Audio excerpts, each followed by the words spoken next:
Hey guys, how y'all doing? My name is Kieran and this is Fox Off RPG. So today, we're back yet again, doing another review. And you guys already know what it is. It is Gods of the North, Volume 2. Now, I'm kind of breaking my thing I usually do. Well, I haven't actually played Volume 2 because I'm still playing Volume 1, and there is years of content in these games. Well, it's one big game in this stuff.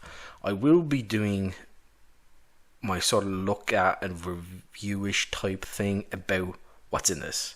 I'm not going to go over everything. I think this is going to be much shorter because I don't want to spoil things. I'll go over some of the early game stuff that you're going to come across and find, and talk about some of the broader overarching picture.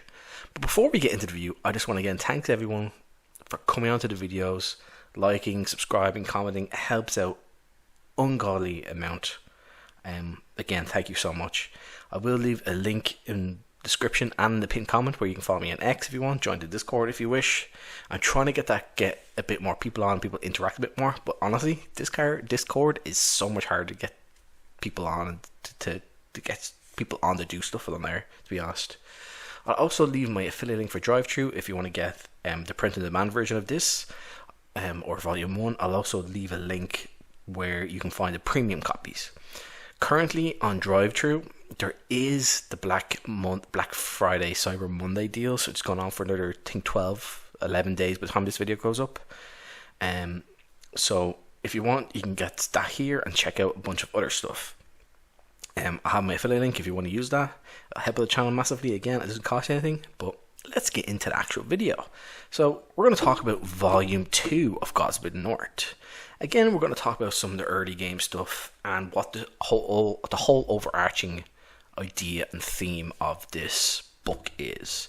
We'll get into a few parts of the book about what's going on later on as well.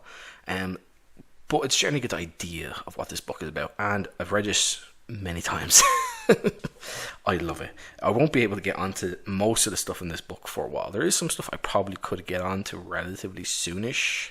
If I get some characters up to level like 3ish, might be some stuff we can plug in there or take from this. But yeah, we'll see what happens. It's very interesting, to say the least. Now, this is going to be a bit different because, like in Volume 1, we pretty much from the get-go start off with a bunch of lore and history. Not in this one. So the first page you're going to come across is going to be like this, your inner pages here, dedications, and the Underworld map. Now remember, guys, when you get this, you will have PDFs. You also get like VTT stuff for the game, which is going to help massively, like the other maps and so on, and the PDF, obviously. But this is like a direct representation of what's below. So in the first book, we have our Overland. This whole book, for the most part, is going to be about the Underworld, which is bloody awesome. I love it. There's also going to be a bunch of city stuff in here. Some stuff from Valkengard and one or two of the other cities, the smaller cities as well, which is going to be interesting to come across. And it's a little weird how this book is going to work, because technically at almost any point your characters could go down into the Underworld. They could come across the Underworld stuff in terms of the city stuff. That's another thing I think is quite very smartly done. He puts some more like thieving and abduction and mystery stuff in this, and it's sort of like literally the underbelly, which we would call Underworld in real life, which is kind of funny. Again, but then once you get into it, it gets into the like literally the underworld, the Underdark, the Shadowdark, or whatever you want to call it these days. All the things that are down below, underneath, where all the monsters go. Oh, that rhymed. I did not mean to mean that. Ooh, that's very nice. But yeah, the first few pages are going to be just a bit of art and introduction, like the different chapters which are going to be in the book, and then it goes into the module overview, which is going to be very similar to the first one. You're going to talk about what the old school Renaissance is, feedback and errata, like basically what the different symbols and all mean, like the type of bold text, the books you're going to need. Again, you could actually play this with any old school type adventure you want, and the only thing you might need to do is change hit dice, But even still, just run things as it is, you're going to be fine for the most part. Like, I'm playing at the moment with Barrows and Borderlands. I hope I have that next playthrough up this week. I'm behind on so much stuff, guys. I'm trying to catch up. But yeah, so what you're going to need is, you're going to play Old School Essentials. You're going to need Advanced Referees and Players Tome and Volume 1. You will absolutely need Volume 1. Yeah. And then it has referee note boxes, text boxes to read aloud, wandering monsters, and it gives an example of wandering monster chart. Basically the same sort of stuff that went on. Now, I can't remember if this was in Volume 1. The Wandering Monster Activity Table. I'm not sure it was, but I think it's absolutely brilliant. It actually makes things a bit more interesting. And it may or may not make things go in the player's favour a little more, but it also makes things easier to come up with a scenario if you come across a wandering monster, what they're doing. Because, like, okay, let's say here, it says here we roll an 8. So an 8 means they're lost, in trouble, or wounded at D4 multiplied by 10% of their maximum hit points. So, I give an example here. After rolling an 8 on the monster activity chart, the table above, the referee decides that his random group of snow goblins gets lost in a storm. So if you're outside, maybe it's bad out, the weather's bad, or maybe it's not bad out anymore, but previously was. You come across a bunch of snow goblins, and they're after being lost, or after taking some damage from the cold or hypothermia, maybe after having a battle. But there's just a bunch of stuff in here, fighting or quarreling. That could be from from themselves or other groups. You have a chase or fleeing, like again they're chasing after or running away from something. Hunting, investigation, seeking, pretty obvious stuff there. Guarding, waiting to ambush someone or something. Traveling, patrolling, or pacing board. They could be like walking from place to place. They're patrolling an area, or they're just bored, like, oh, what am I doing here? That sort of thing. And there's a bunch of stuff like that, which is interesting. I think it's cool. The next part is going to talk about the different chapters in the book. And chapter 11, the Diggers of the Dunkerhole. Chapter 12, the Children of the Green Light. Chapter 13, Tower of the All-Seeing Eyes. And it's going to continue like that. Then as you get down to basically Appendix A, it's going to talk about monsters and non-player characters. Same in Book 1. It's going to have all the creatures, so that you can just for reference. Again, if you ever want to take them from this book and use them in another book, you have them there. You don't have to go to the individual page. They're on, like, oh, where's the monster in this book on this page? You go towards the back and they're all there. Magic items and spells, the same thing you're going to come across and find in the world. Referee rules. This is going to contain, like the first one, new hazards and other things which are not found in any old school essential stuff. And then you have the quests and discovery rewards, like we have in the first one again. If you do certain things at certain points, you're going to get like 50 XP, 100 XP, 500 XP. All this stuff will add up eventually. And a glossary of names, list of all named people, places, and things alphabetically listed, and with helpful descriptions to describe obviously what these things are or who they are. Running gods, and it then talks about the different styles of gameplay we again talked about the first book. Again, it's going to have the open world sandbox. You're going to be playing in Book 1. You're going to play around, maybe come across some areas in Book 1 that might lead you down early to parts of Book 2, which could be super high level, or maybe even around the level they are, because if you play through Book 1 quite a lot, your characters will probably be much higher level than the recommended level for the areas, so you could come down a bit early, but you might be missing some very important story points. So that's one thing. But you also could play like an adventure path game, which I think is really cool. He suggests this because, like, again, how many people can play a game like this, sandbox hex crawl? A lot of people, and they're gonna love it. But how many people have the time? Maybe if you're like in your 40s, 50s, even 60s, you have like 2-3 hours once a month, and you want to play this. Maybe you just want to get to, I want to play part of Adventure 1, second few games through, keep going, then you get to Adventure 2, and so on.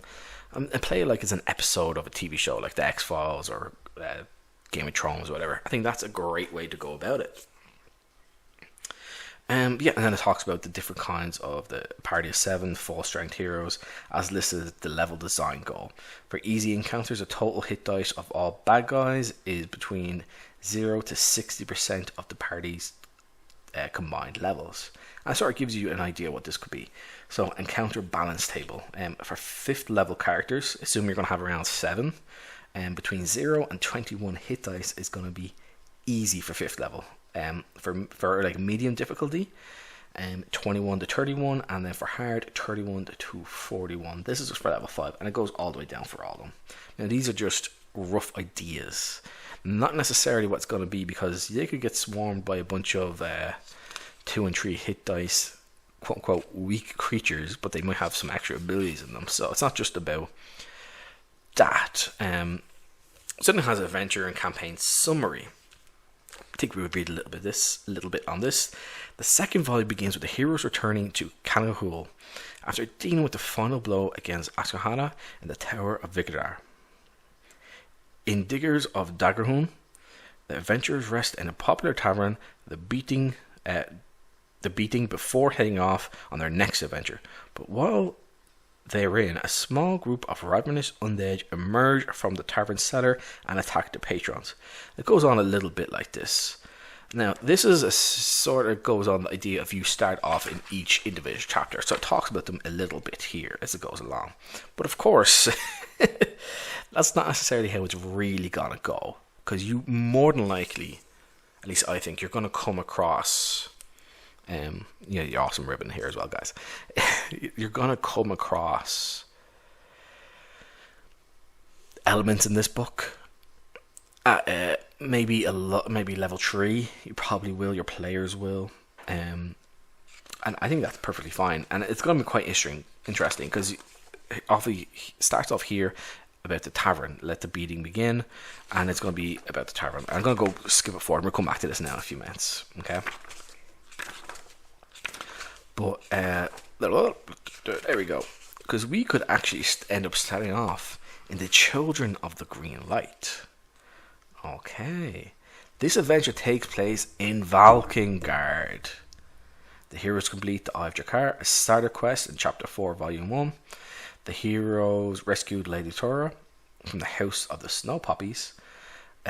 Zogard, the Black Magician, has murdered Lord... not want to say anything, but there is a few things what's assumed to have gone on in the previous adventure, but it does not always. So if you are a GM, you're going to have to maybe adapt some of these things. Maybe some of these people were not killed, or they were killed, or they're hiding out, or you didn't do some of these quests. But you could still have this be plugged in at almost any time, which I think is pretty damn cool, because it does take place in Valkengard. And maybe even you could come across this relatively early in Volume 1, but then they're not able to do too much with it. Now, this is obviously going to be very kind of up to the GM how they go about doing some of this stuff. We're going to get back to the other stuff now a little bit, but it will be a little tougher if you do this. But I think if you get to around level 3, you should be fine to start implementing some of this stuff. But you could hint about what's going on here. We'll get back to that now in a few minutes. Like we said here, guys, we're going to get start. It sort of seems off. You start off in this tavern. You after finishing the last part of book 1, and you then come back to this tavern. The tavern's going to be here. It's going to have a full of characters, NPCs, ongoings. You're going to have like some games going on in the corners. Different foods going to be around. You have your dwarf. You have your halfling here. And it gives stats for all of them, because, you never know. Your players might be a bit murder hobo, as we talk about. Again, more characters in here. Talks about the regulars, who they are, whereabouts they are, where they're from, where you might come across them, stuff like that. The tavern menu, like I said. Like I said, there's hex locations for where these people might be, or where you can drop them in later on or previously. So it is good to have the two volumes together, I think. Fun and evening games, axes or dagger tosses. Again, you can play these games and have some fun. And you have a bunch of rumors in here which you can add to your game, or add to what's going on. You're like, oh, there might be, let's see, the Skull God's kingdom wasn't just the misty lake and frozen lands around it. He constructed a network of endless tunnels throughout Margalot. The tentacles throughout the earth, with miles and miles of subterranean fortresses and faults. Let's go down a little bit back. Drake Bar. Dan is a good man, a skilled fisherman, a champion of the lakemen. His roots run deep in the community. His heart soars with his grandfather's in the sky. Has a bunch of little things like this you can have plugged into your games. But it does talk about encounters, and you have the different encounter areas. Okay, well, what's here? I don't know. Let's find out, guys. Let's find out together. You could start off with encounters with other characters in here. Maybe a fight breaks out, or the next part which is going to happen. Oh look, Unearthed Arcana reference. It's literally called Unearthed Arcana. You're going to have a bunch of Duergars, or well, I call them Duergars. I don't think they're really actually called that in here. Undead dwarfs, essentially. They're going to come in, cause chaos. You're going to have a bunch of encounter stuff going on. Yeah, it talks about the miners, and it's going to open up in the tavern a mining system throughout. And then you're going to go in and you explore some of this place, and you're going to come across some things which are going to remind you of some of the old school adventures, which I think is cool. Like here, even the imagery, it reminds you of some of the old school adventures from like the 70s and 80s, which I think is cool. Then you're going to talk to the mines. It's going to have the abandoned camps, the big waterfall cave, what's going to be in there, and all this sort of stuff. Again, I think this, like I said, this is going to be a much shorter review overall. But yeah, like it goes throughout this place. This is going to give you a glimpse of the underworld. If assuming you haven't come across it already from one of the other locations which you can unlock, so you then get an idea of actually what's going on underneath. It's going to be full of monsters and creatures, deadly traps, and of course you can add your own in if you want. Remember, towards the back of this, there's going to have some extra hazards you might come across. You can plug them in here if they're not already in there. I think there might be one or two actually, but you can have them in there as well. So this goes on for quite a bit, guys. This is like, well, this is quote unquote like a starting sort of adventure into the Underdark, into the underworld.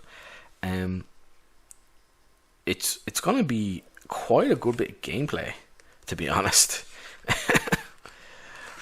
It's really good. It's really well written. The art in here is awesome. All the descriptions that you're going to come across are brilliant. And once you basically find everything that you need to do, you complete the quest, you're going to find some information and the future party goals. Here you go. The extraordinary dwarfish treasures that the party recovered from the Midgard cannot be sold in the village of Kangskull. They are too expensive even for the wealthiest residents. To unload these artifacts, the heroes must return to Valkengard. This forms a nice segue into Chapter 12, Children of the Green Light. Excuse me. Will the heroes spend time in the city Lady Tora, Chapter 4, Volume 1? Pays them a surprise visit.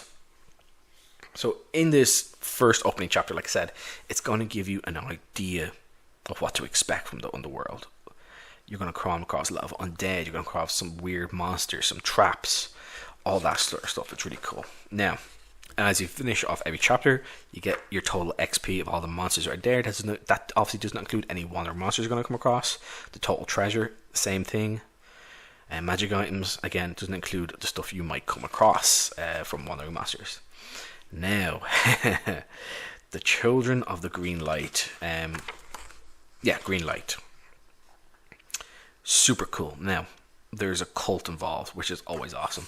Now, in my game that I'm playing, after I messed up the world so much. So in my game, we had our characters unlock a vault they shouldn't have, or they shouldn't have done it at that level. And see, I let the things decide how things go. I let like random chance decide, which is kind of funny. Things can go crazy sometimes. But basically my party got wiped except for one character, and then we came back to it and we assumed several weeks have passed and a lot of the guards have been killed or out in the world trying to track down the rest of these zombie creatures. They're entropy zombies. They've done extra damage. You cannot heal unless the zombie's been killed, or you have a high level cleric to heal you. But yeah, so there's a cult in here. Then I also in my game I have a cult that's been obsessed with the undead. So maybe you could try and work some of this stuff in together. I'll see what happens. But yeah, so basically this cult, they're hidden underground. It's like an underworld thieving, culty, like thieves and like cultists in the undergrounds of the city, going through the sewer systems, hidden paths and tunnels throughout the whole city, which is really cool. There's different ways you can get into it. And yeah, this is a really interesting way to have things be plugged in, and it's going to keep you in the cities a little more, which is good because again, most of this book is about Underworld, but there's stuff you can come back to all the time. And of course, as a GM, you're going to come up with your own stuff as well. You're going to play off some characters here and there, what your players are going to do or interact with. You're going to make some own adventures up based upon some of the stuff that's happened or what your players are interested in. And all this does is enhance the amazing stuff that's in here, in my opinion. Like, again, you can get, like, has a bunch of rumors here. You can gather some of these rumors. Maybe you decide as a DM that some of these rumors are true.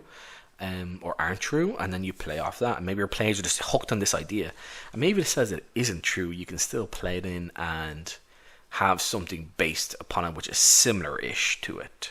So like it's semi-true rumors. But yeah, it's going to go around through this again. You're going to have the Valkengard, a bunch of pictures of the towns, the cities, the people. Hazy Toad in. But yeah, you're going to have a bunch of stuff in here, which is awesome. And this goes on for quite some time. And it does detail more about the city, which I think is good. Because the first book does have a decent map of the city and some of the key locations. But as you can see here, some of the stuff is really built out. You can see where everything is, all the layers, the ground floor, fourth floor, second floor, the roof, the basement. It's all in here, which I think is great. So this is why I think it's also good. You can easily take like this section, particularly city section, and plug it into volume 1, because again, like volume 1 came out and this was still being written, so obviously Rob decided to have more stuff go on.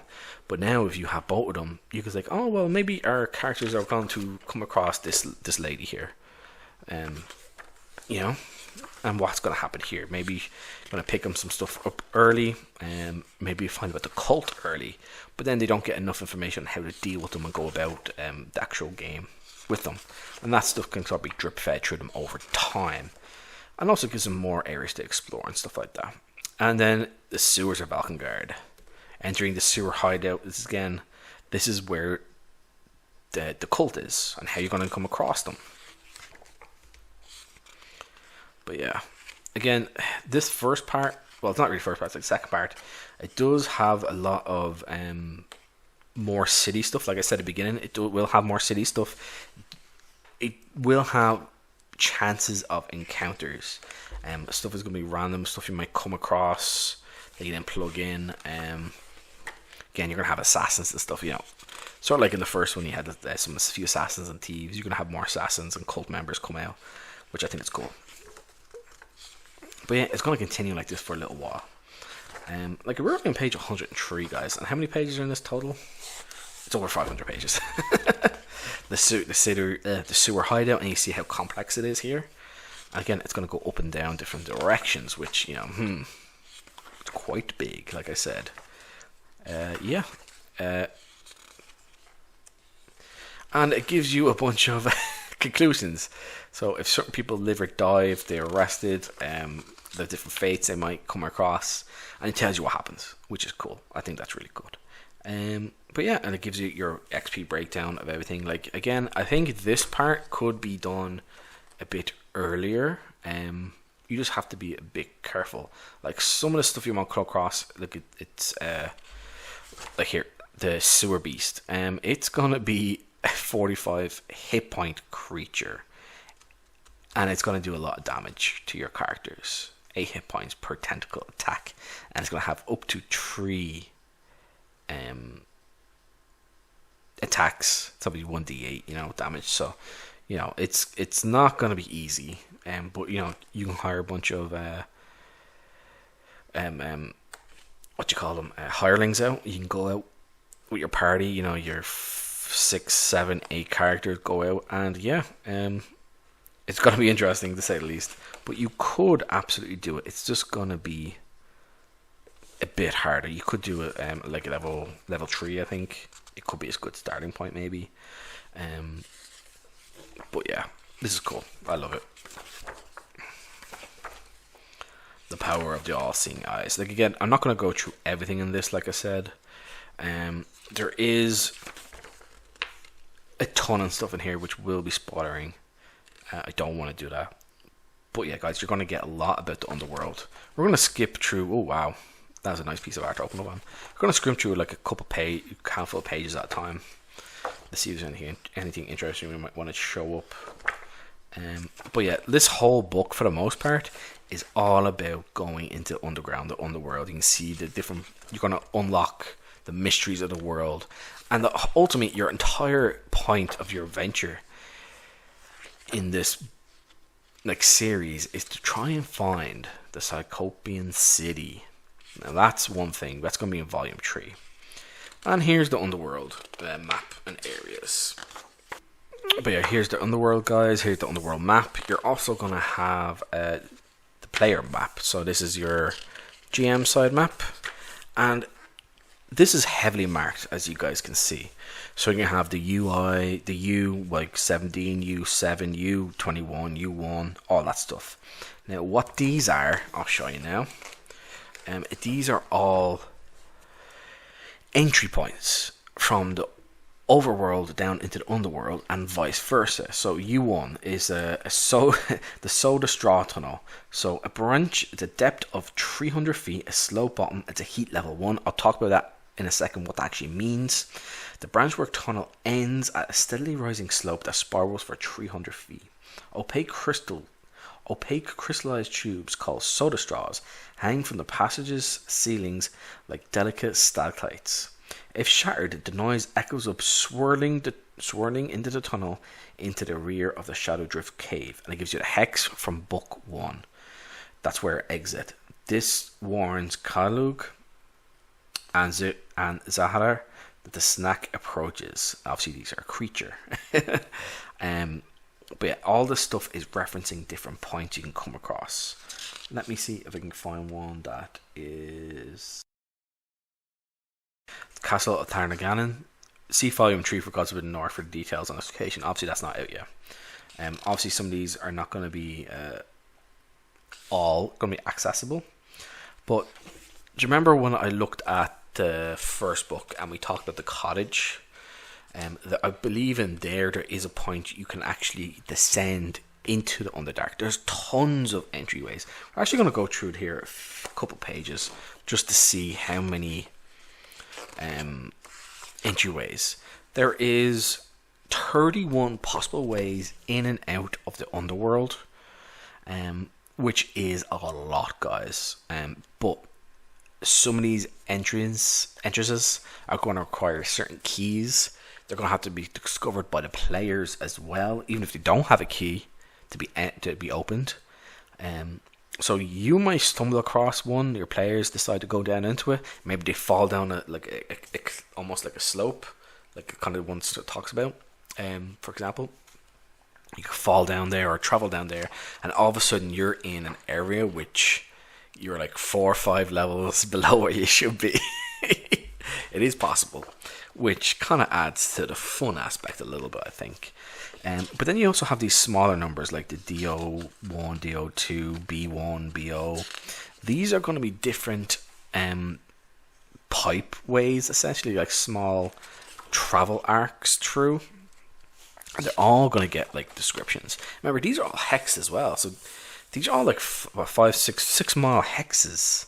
So it is literally a complete representation of the overworld for the most part. Obviously not everywhere. You don't have stuff popping up everywhere, but like it gives a depth of say we send the ascending bile duct exit. So a depth of 6,900 feet. It's an archway. It's a heat level 2, which is warm. Here an archway exits the bile duct, sharply ascending towards an ordinary branchwork of tunnels. So again, they're going to be different depths. So you can decide if you want, if for realism, for simulation play, it's going to take longer to get through other places and stuff like that. But here's the other part I want to talk about. It's going to talk about journeys in the dark. You're going to talk about the food, flora, fungi, fungi, the ecosystem of the world, how it works, foraging water and scarcity of food, your chances of finding food, and then how chances of poison things are. Hunting, chaos cavities, exponentially linked to the cosmic chaos, a bizarre realm of fundamental forces, destructive energies that defies all reason. Dimensional rifts open into a mysterious plane along corrugated rifts or along corrugated crafts, creeping along those surfaces. These fissures warp reality and shatter the very laws of the universe. Such unnatural openings are called chaos cavities, and these can open up in different places in the areas. There's a lot of stuff going on in this book. If you're going to be doing this, you need to read this quite a bit beforehand, especially this section. This is going to be one of the sections you definitely need to read, and coming up into this part all along here. So this way, this makes the book a little bit harder in some ways to use, but it's not a big deal. So we have the Underworld temperature table. So it's going to be mild, warm, hot, very hot, unbearably hot. You're going to have your depths of what they are, but also along like all these points. So depth of 8,100 feet, that's going to be heat level 3, so it tells you what it is anyway. But it also tells you what the depths are and where you're going to find is heat. If a character gets wet in this level or hotter than mild, the temperature is then treated as 1 level cooler. So if you're in a hot area, we're going to have to do the checks once per hour. If your characters get wet, that's going to then reduce it by 1 level cooler until it dries off. So you can say that's going to give maybe 2 hours of not having to do these checks. It talks about the hellish heat, because as you go deeper in the ground, the more and more heat there is going to be, just like in our own world, which is cool. Tunnel distances between settlements. The table below gives the mileage distances between major settlements on the Underworld map. Example, the distance between Valkengard Sewer at U6 and Skalsberg Sewer at U27 is 140 miles. These distances assume the shortest route possible, as there are multiple pathways between each location. So again, if we look along here, the different ways in and out. So it's going to assume you're taking the shortest route possible to get to these places, which, it's a good thing to follow for the most part. And it tells you here, so if you're going from U6 to U17 to U27, it's going to give you the distances, and same for all the others. So yeah, pretty simple chart, but it's going to make it super easy to understand. Geographical features, subterranean terrain. That's kind of funny. Subterranean terrain. 8 major terrain types may be encountered on the Underworld Dark. So the Yawning Vaults is going to be cave-like. So the Hyborian Lanes is going to be wide tunnels. Branchwork tunnels are going to be narrow tunnels. They're going to be like the ones we talked about here, these smaller tunnels, for the most part. Fungal Forest, which is going to be mushroom terrain. Undersea Chambers, which is obviously going to be undersea areas. Black rock tubes, which will be charcoal tunnels. All these stuff will then be described in the different areas as well. And then it talks about the hazards you're going to find. You then have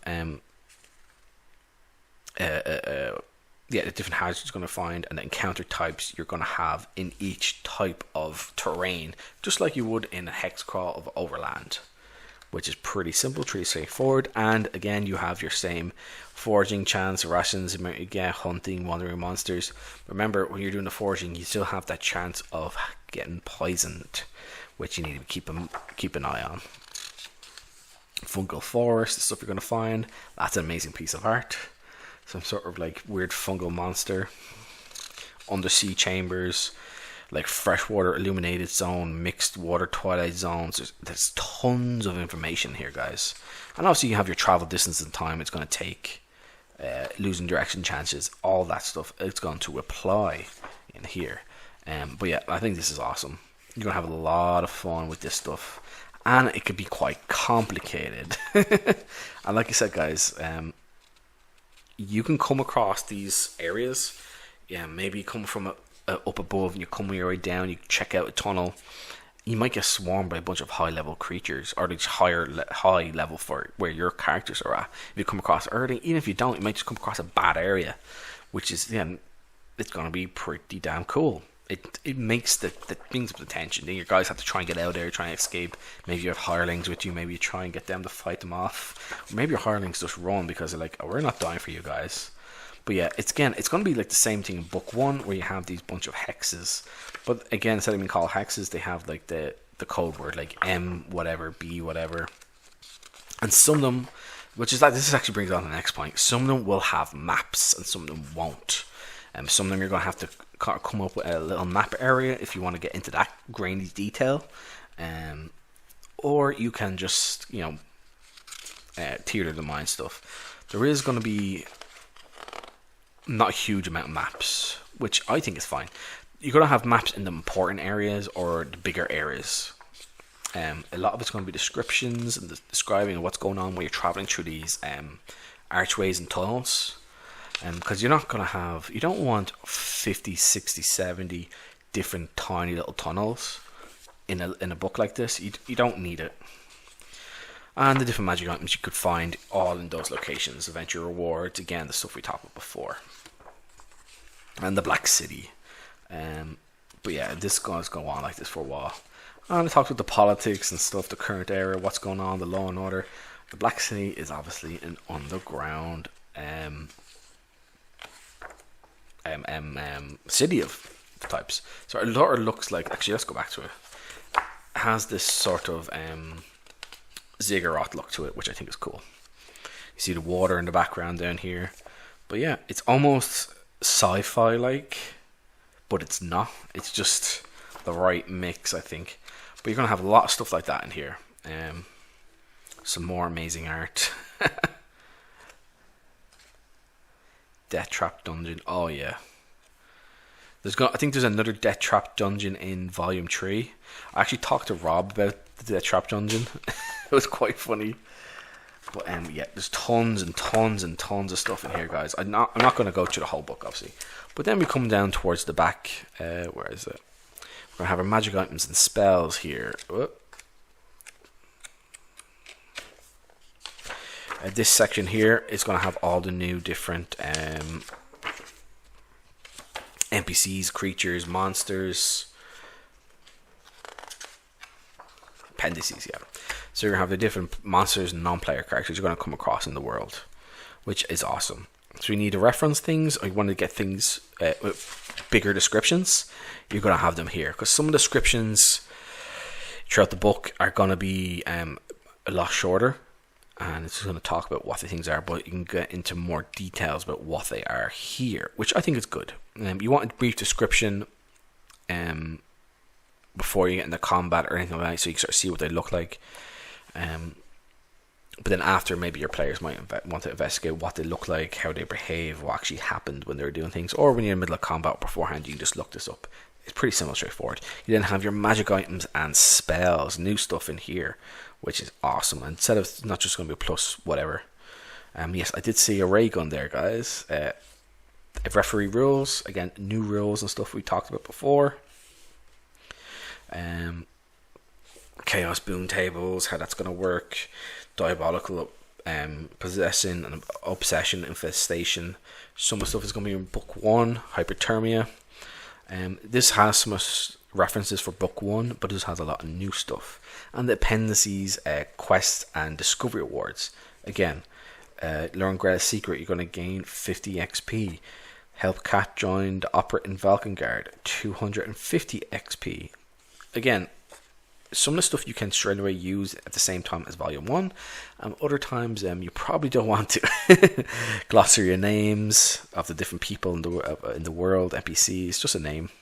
And the index. And it's so well indexed. Brilliant, I love it.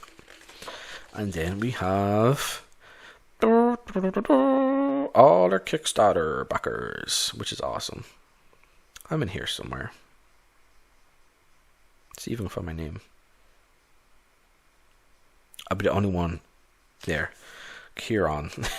I didn't have my full name in there. In Volume 3, I think I had my full name, and I might have had my YouTube channel name, but I'm not sure on the YouTube channel name. artists, authors and artists who helped, and it even tells you what pages they're on, which I think is great. Done that the same thing in book 1, guys. Again, Rob is a great guy. Again, this is another must-have book in my opinion. Again, this is a little different from how I do my other reviews, because obviously I haven't really played this, because it will take me a very long time to play even half of this. But yeah, this is my review based off what I've played of the first book and off what I've read through this many times. Again, it is brilliant. It's more brilliant stuff. It's going to explore more about the cities and the seedy underworld of what goes on in the underbelly of the cities. It's going to have some normal stuff going on in the cities again, like normal NPCs. They might need help with some basic stuff, but then that basic stuff can turn out to be a bit more crazy, which is always fun. Your players think they're doing something simple, mundane, and then it gets into like a full session of something different. And obviously, depending how they might interact with things, it might take longer than the session or even shorter. It depends how long your sessions are as well. But yeah, it's a great book. It's going to have a lot, like I said, on this, on more in the cities and the actual adventuring a bit more in there, and NPCs, creatures, all lots and lots of new stuff. I don't know how many NPCs and creatures he's added through 3 volumes, which is bloody insane. And they're all well described, they're well detailed, what they do, and a lot of them do have art. A good few of them have art anyway. But yeah, and then we get into the underworld. What's the underworld? How you're going to travel there? The different entry points. Like there's 31 different entry points to the underworld. Some of these are going to require keys to enter, both to enter from the top down, and to even get into some of those areas from the bottom. So it's going to kind of make you do adventuring, and that's all to keep you from being stuck, like getting into an area you shouldn't be at a much lower level. But of course, as a GM, you can decide what your players do and do not come across. Don't be complete ass. That's all I'm going to say. You can do some hints and warnings, but don't be like, oh yeah, you want to come here? Okay, cool. Yeah, everything here is for level 10, 12, 14, whatever the case might be. You're level what? You're level 7? Ooh, sorry guys, you're probably all dead. You know what I mean? But yeah, this is awesome. I love this. I've read through this so many times, guys. And we didn't even talk about the binding. Again, it's like the first one. It looks brilliant. You have your tab here. This time it's red, which I think is cool. And I'm not sure what colour volume 3 is going to be. It might be white, it might be black, I don't know. It could be anything. But yeah, guys, that's going to be the video, I think. So let me know what you think. Like, comment, subscribe. I will have a link to where you can get this print on demand and the premium copy for volume 1 and 2. I'm not sure if he has any left, but we'll find out together when this is posted, hopefully in the next few days from this recording. But yeah, again, guys, if you liked the video, like, comment, subscribe, let me know what you think, and I'll talk to you again soon. Thank you, and goodbye.